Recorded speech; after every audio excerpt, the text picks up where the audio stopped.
Yeah, with that, what I have seen is that businesses do really well because they know their numbers, or businesses do really poorly because of their numbers. But everything comes down to knowing what your numbers are and what you do with those numbers. What are the most important metrics slash numbers that you pay attention to that mean the most to your business? Yeah, so that's a great question, and you can probably see behind me the whiteboard, not the bear dance, but the whiteboard. So I track everything, right? So I come from an insurance background where we did, a lot of analytics. We measured a lot of metrics, and I think the old adage is what gets measured gets done, right? So um, I do a lot of I look at the numbers on a regular basis. Essentially, weekly, I look at what we did last week, and I set targets for this week, and we communicate that. And that's another thing here that I want to I want people to grow, whether they grow here or elsewhere. That's fantastic. I just promoted a young lady who's been with me for 3 years. I just promoted her into an ops assistant position, which she's going to do inside and outside stuff, which is great. So when we look at numbers in and of themselves, a couple of things that really stand out that drive revenue and customer growth is first and foremost NPS, right? So we do measure NPS score. Um, I think most people know is net promoter. So we have promoters, detractors, and we look at that regularly. So since we're sending out a request for feedback to all of our customers, it's pretty easy to do that. And we use a system that essentially aggregates that information.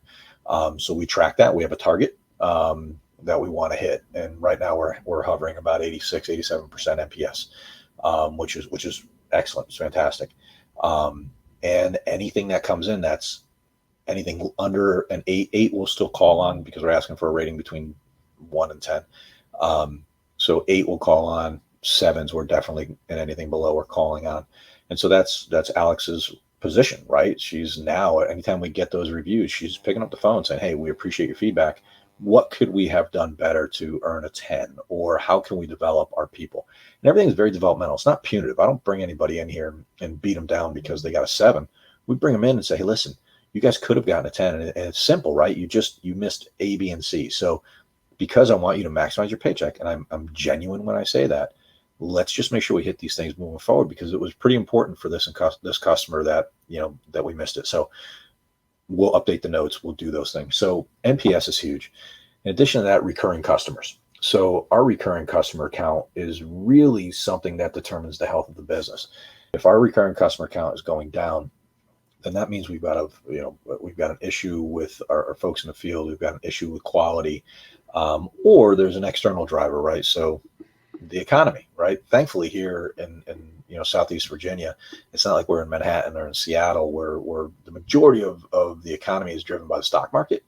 Here, DoD drives our economy, right? So as long as we're still building ships and sending people out and slinging bombs, we're in pretty good shape, right? So our economy doesn't see all that too much. So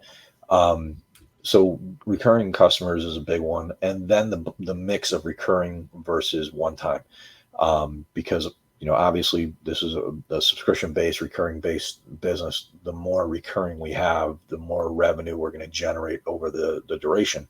So we want to have 70 to 80% of our revenue coming from recurring, and then the balance coming from one-time services. So those are really 3 metrics that really I monitor on a fairly regular basis.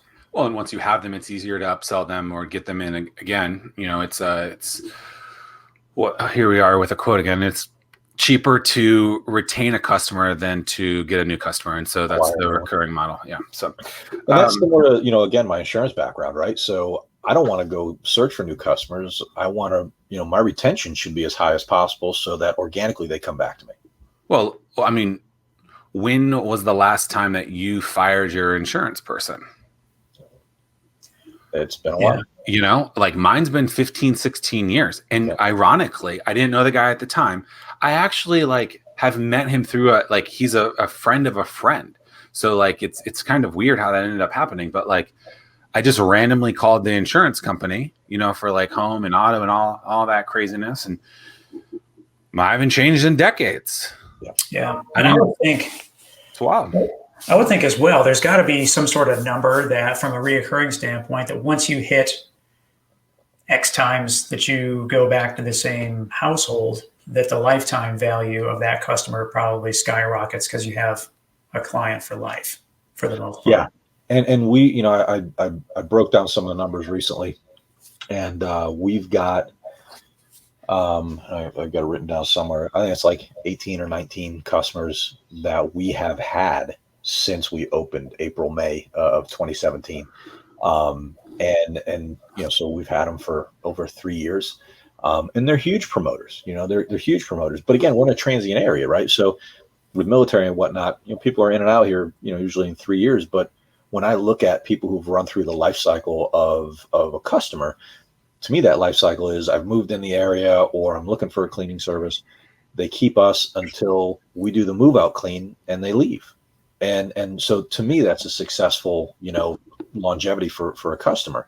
And again, you know, we lose customers just like anybody else for quality or for whatever. But, you know, this business, there's a lot of moving parts, you know, so if I've got 15 people out in the field, you know, cleaning, and they're in each, you know, let's say 7 teams, and they're in 3-4 houses a day, you're talking about a lot of moving pieces, and stuff gets in the way, right? So kids get sick, cars break down, people forget they got their cleaning today, despite we send a text message 48 hours in advance to remind you. So there's a lot of moving pieces, and then there's an accountability problem where, hey, we called you, told you we're going to be here at whatever time you accepted, and they're like, oh, I thought the time was whatever. So we do lose customers for things like that, but we get them back. They'll run through all of the other companies, and usually within 6 months, they're like, you know what, you guys really had it dialed in, and sorry that we, you know, had a miscommunication. But you know, we're coming back, which is great. We already have their stuff, and we'll welcome them back with open arms. But you know, we do have some people that really run through that whole entire customer lifeline, and it seems to be it's a great feeling when we can do, you know, a move out for a customer that we've been servicing for, you know, 2 years. It's really good. The Fervent 4 is powered by the Small Business Development Center, which helps local small businesses grow through counseling. If you're interested in learning more on how the SBDC can help your business, head to startwheel.org/weekly.